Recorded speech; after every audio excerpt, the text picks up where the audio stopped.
सगी बहनें थीं, मगर दोनों के स्वभाव में जमीन आसमान का अंतर था। राधा जहां स्वभाव से विनम्र और दरिया दिल थी, वहीं सीमा एक नंबर की स्वी थी, इसलिए पहले उसकी शादी तय की गई। एक दिन घर में सीमा और राधा अपने माता पिता के साथ बैठे हुए थे। सीमा बेटा, मैंने तुम्हारे लिए एक लड़का देखा है। ये देखो, ये उसकी फोटो है।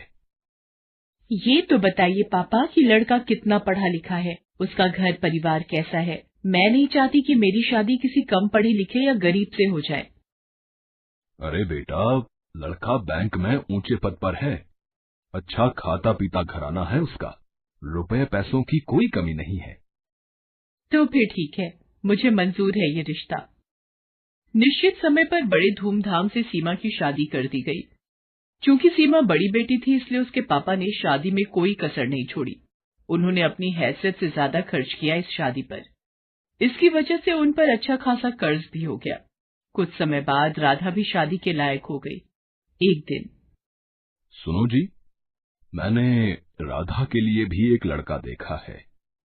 ये लोग सीमा के ससुराल वालों जितने अमीर तो नहीं हैं, मगर शहर में उनका अपना घर और अपनी किराने की दुकान है। अपनी राधा खुश तो रहेगी ना वहां? हाँ हाँ, क्यों नहीं। चाहता तो मैं भी था कि सीमा की तरह राधा की शादी भी बड़े धूमधाम से करूं, मगर पैसे की समस्या सामने खड़ी है। कितने बड़े बड़े घरों में उसके लिए रिश्ता देखा, मगर पैसों की वजह से बात आगे नहीं बढ़ पाई। तभी राधा वहां आ जाती है। वो अपने माता पिता की सारी बातें सुन चुकी थी। आप चिंता मत करो पापा, आपने जहां मेरा रिश्ता तय किया है, मैं वहीं खुश रहूंगी। मुझे तो बस आप लोगों का आशीर्वाद चाहिए। राधा की बातें सुनकर उसके पिता को थोड़ी शांति मिली। निश्चित समय पर बड़े ही सीधे साधे तरीके से राधा की भी शादी हो गई। राधा के ससुराल में केवल उसकी सास थी, जो अक्सर बीमार रहा करती थी। राधा ने आते ही घर की सारी जिम्मेदारी अपने सर ले ली, जिससे उसकी सास को बड़ी राहत मिली। राधा दिन भर घर का काम करती थी और समय मिलने पर वह दुकान के कामों में अपने पति का हाथ भी बटाती थी। उधर सीमा की जिंदगी ऐशो आराम से गुजर रही थी। कभी शॉपिंग तो कभी किटी पार्टी, उसका सारा समय इन्हीं चीजों में बीतता था। एक दिन राधा और उसके पति दुकान पर थे, तभी वहां एक चमचमाती कार आकर रुकी। उसमें से सीमा और उसके पति निकले। सीमा के हाथ में मिठाई का डिब्बा था। दोनों दुकान में गए और सीमा राधा को मिठाई का डिब्बा देते हुए बोली, तेरे जीजा जी ने आज ही इस कार की डिलीवरी ली है। पूरे 20 लाख की कार है। मैंने सोचा ये खुशखबरी राधा को दी जाए। दरअसल सीमा राधा को जलाने के लिए अपनी कार दिखाने वहां आई थी, मगर भोली भाली राधा उसकी इस चाल को समझ नहीं पाई। मगर राधा का पति अनिल इन बातों को समझ गया।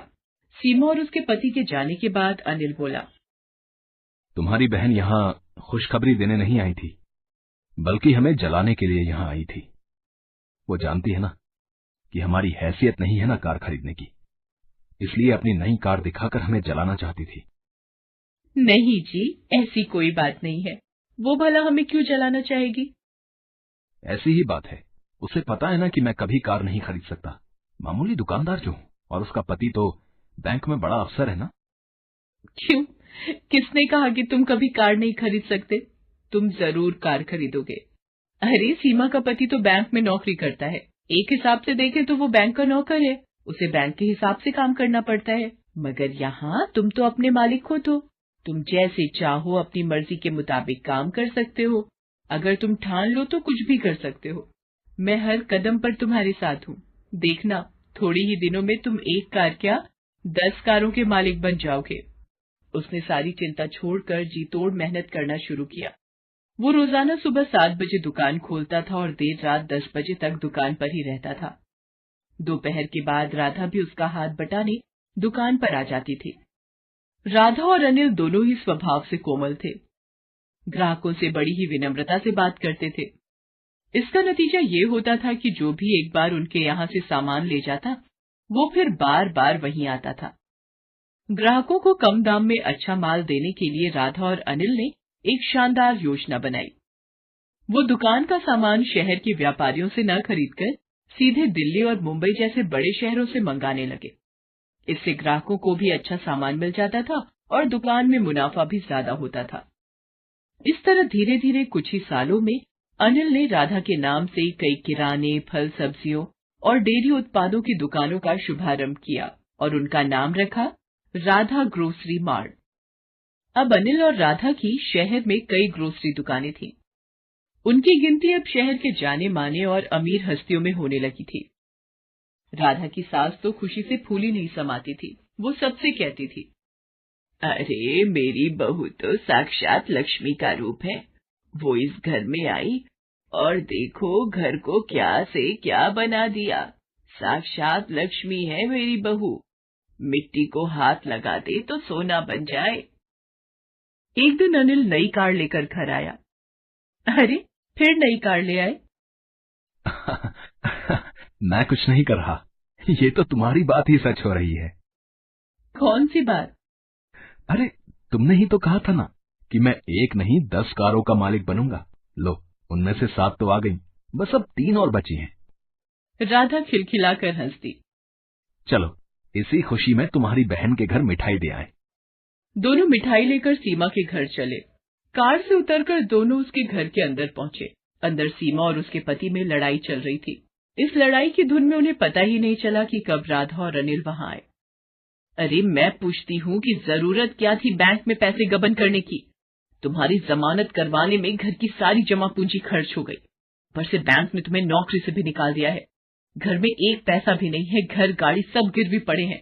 तुम्हारे एक गलत कदम ने सब मिट्टी में मिला दिया। मैंने क्या अपने लिए बैंक से पैसे गबन किए थे? ये सब तुम्हारी वजह से हुआ है। तुम्हें ही शौक चढ़ा था पार्टी करने का, शॉपिंग करने का। अब भुगतो। देखो जी, ताने मत मारो। कोई और लड़की होती तो अब तक तुम्हें ठेंगा दिखाकर अपने मायके चली गई होती। तो तुम भी चली जाओ ना, किसने रोका है तुम्हें? जानते हो ना कि मेरे मायके की हालत खराब है, इसीलिए शेर बन रहे हो। अभी वो लोग झगड़ ही रहे थे कि उनकी नजर अनिल और राधा पर पड़ती है।